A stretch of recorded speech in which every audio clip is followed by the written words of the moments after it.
निश्चितच पद्धतीचा प्रस्ताव आहे आणि त्या प्रस्तावाला एक श्रद्धांजली व्हायची असेल आणि अजितदादांचं जे काही काम एक लोकनेत्याचं काम हे पुढच्या पिढीला सुद्धा माहिती असावं म्हणून आमच्याकडे छत्रपती शिवाजी महाराज उद्यान मेडिकल पार्कसारखं एक 17 एकरचा मोठा भूखंड आहे. त्या भूखंडाचं काम चालू आहे, पण तिथं मोठी जागा आहे आणि अजितदादाच्या संपूर्ण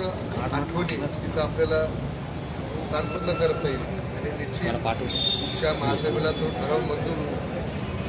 राज्य शासनाकडे घेऊन जाईल, त्याची मंजुरी घेऊन त्वरित काम चालू होईल.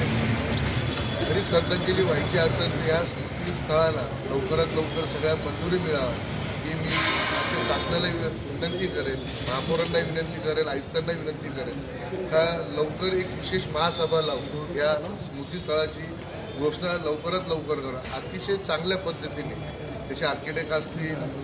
चांगल्या मोठ्या लोकांचं जरा त्याचं गायडन्स घेऊन अतिशय चांगल्या पद्धतीने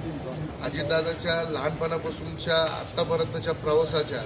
सगळ्या त्या स्मृतीस्थळी एक अतिशय चांगल्या पद्धतीने आठवणी उजाळा म्हणून तिथं करायचा आम्ही एक संकल्प केलेला आहे, तसा प्रस्तावही सादर केलेला आहे. आज महासभा महापौर आणि उपमहापौर निवडीची असल्यामुळे तो ठराव लगेच पारित करता आला नाही, परंतु लवकरच एक 2-4 दिवसात ती महासभा ठराव निश्चित मंजूर होईल अशी मला अपेक्षा आहे.